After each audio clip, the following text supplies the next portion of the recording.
What's up, Soul Tribe? It's your girl Dominique with Empathic Guidance, and I'm back with another message for you guys. It's Monday morning. Y'all know this is my favorite day, so I'm doing a double upload for you guys today. Back with another banger, as I always say, or not always, but whenever I feel silly.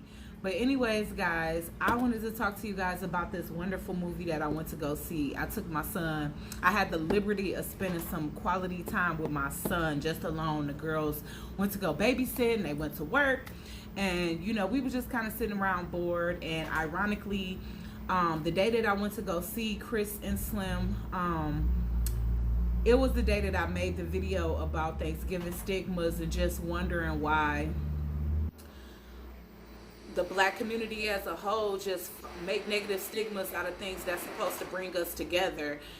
Instead of trying to find the positivity in it, we focus on the negative and we decide to boycott things that bring us together and support things that segregate us even more away from each other, which to me I feel like is defeating the purpose of, you know, all the things that we went through, or all the things that the generations before us went through.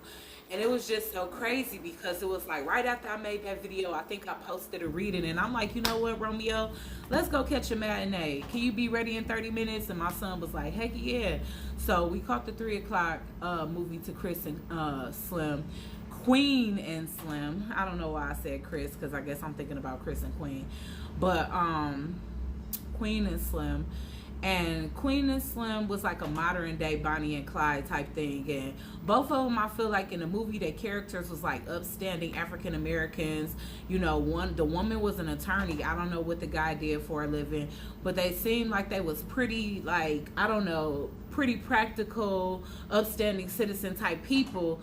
And they just ended up getting themselves in a situation where they almost was a victim of police brutality, but the table switched. And they show that part in the preview, so I'm not I'm trying to give as little detail as possible, but if even the smallest detail about this movie is gonna make you feel like it's a spoiler, then just go ahead and go see the movie first and then come back to this review so that you can see if you notice the same things as me. One thing about it, and I don't know if it was just a repetitive storyline to other situations, but one thing I noticed was that my mind's eye was working overtime in the movies, because I was literally predicting things scene for scene what was going to happen. But like I said, Chris and Slim was a story of a modern day Bonnie and Clyde, 2 upstanding citizens. They wasn't looking for no trouble, but they was put in a situation where they again was almost the victim of police brutality, but they turned the gun on the police. And you know, it was a self-defense situation, but of course, being that it's a cop, they already knew that they didn't have a fair chance. So the attorney, which was the woman, she suggested that they go on a run, and that's exactly what they did. And throughout this time, no matter what they did, they took the life of somebody, but I feel as though black people as a whole was kind of looking at Chris and Slim as more of a, I don't know, like heroic. They felt like that was a heroic act. Supposedly that same exact cop had killed a black father while he was on the way to take his little daughter to school a year before that, or 2 years before that. So people was kind of feeling almost justified, like, oh my God, you know, we got justice for something that we didn't think we were going to get justice for. So everybody was kind of raising them up. Black people was rooting for them. Everybody was hoping that they would get away. Even some Caucasian people, you know, was rooting for them and hoping that they got away safe, because everybody knew that these 2 people and ironically enough, it was their first date that this happened. They met on Tinder and they went out on a date, out to dinner, and on the way home, all of this happened. So these 2 got stuck with each other from a damn Tinder date, okay? And it was just crazy, the unity of the black community and how they stood up for them, even though they committed a crime, but they understood and they rooted for them. And some people hid them and helped them and, you know, told them how much, you know, they looked up to them. And people risked their lives for them, you know. It was like so much. Like, people risked their lives to protect them. Even a police officer, you know, risked his life, risked his job to protect them. And, you know, Now here's where the spoiler alert comes in. So for real, if you didn't see the movie, please click off because I'm not trying to spoil it. In the end, everybody thought that they was gonna make it. Unfortunately, again, like I said, my mind eye was open, so I already seen them getting caught. You know what I'm saying? But it wasn't a dry eye in the theater, including my son and myself, because it was so much. Like the amount of support that they had was like it made us so emotional. Like if I wanted to do the review as soon as I got home, but I know I would have cried. And you know I didn't want to do that, so I just sat with the movie and thought about it for a little while. But I was upset that they didn't make it, you know, and I think everybody was, and it wasn't a dry eye in the house. Every single person was crying. And honestly, like we all got out of our seats and everybody started walking towards the door, but we kind of gathered, you know, like right there at the I don't know what to call it, but just the platform that's level to the exit. We all just kind of stood there, and everybody was so close. It was like we was almost holding a visual for these people, but everybody was there crying. And you know, and I really feel like it wasn't about the death of them, you know, because of course they kind of had a standoff, not a standoff with the police. It wasn't a shootout, but of course the police was asking them to surrender. They didn't, and so they had to go down by whatever, by death, by bullet wound or whatever.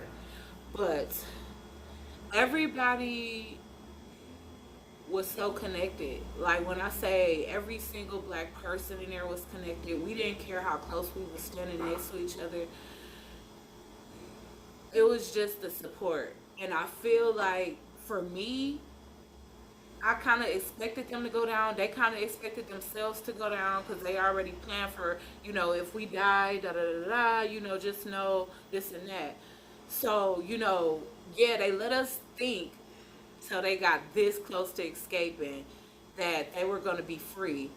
And then the police just came around the corner just like that.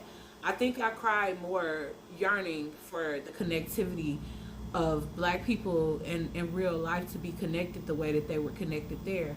And I know that we all bind together in tragedy. That's one thing that I love about my people, is that in a time of tragedy, it don't matter if it wasn't your son, your cousin, your brother, you know, black people would come together and they would stand hand in fucking hand. You know what I'm saying? I just wish that we can implement that in everyday life without tragedy being attached. So that movie was beautiful. It was a beautiful love story. Number one, it was a beautiful story of black unity. Number two, and it was brave of them because they also shed light on this racist police brutality movement that been going on for a while at this point. You know what I'm saying? With people getting away and being reckless and just doing what it is that they want to do because they know they can get away with it. It shed a lot of light on a lot of stuff. But more than anything, I cried because I wish that was us. You know what I'm saying? Like, I wish the conscious community, the black community, was more unified instead of segregated and still, what do I want to say? Keeping that Willie Lynch mindset going. Because I wanted to even say that during the Thanksgiving stigma video too. Like, man, people really programmed us to hate each other. For real. They really did. The way we can compete with each other, the way we hate on each other, the way we ain't got nothing good to say about each other, the way we reject positive things and accept negative things. It's just crazy to me how we'll be willing to boycott Thanksgiving, but how everything else deserves all of our coins. And it don't be about nothing. It be about materialism, looking good, and oppressing the next. And all of that type of stuff be worth our money, but spending time with our family and paying homage to those whose lives are lost and just like having some type of normalcy is always rejected by us. And I just want us to be good one day. You know what I'm saying? I ain't trying to come with no Martin Luther King, I have a dream, because at the end of the day, the world gonna evolve and black people as a whole gonna evolve the way they evolve. I don't have no control over that. But if I did, then I'll definitely be connected on an everyday level on a regular basis the way that those black people was connected when they was all rooting for Queen and Slim to be freed, because they didn't deserve to die. They didn't deserve to be a victim of police brutality. And unlike most people, they had the opportunity to defend themselves, and they did. And they knew they wouldn't have a fighting chance when it came down to a court. If they turned themselves in, they knew they would have did time, because killing a police officer, that's like, nigga, that's suicide. They knew they didn't have a chance, so they didn't have no choice but to run, no matter how much they've been upstanding, or no matter how much they never been involved in anything like this before. So with that being said, I pray for the day that we can all be hand to hand and connected like that without somebody having to die, before we can hold each other hand and just be there for each other, and not do what make other races happy, and that's continue to separate ourselves and segregate ourselves and not love each other. So with that being said, let me get up off of here, because y'all already know I'm just feeling sensitive as hell about this topic. But at the end of the day, today gonna be a good day, y'all. Enjoy your coffee, enjoy your tea, and your girl will catch you on the next one. Ciao.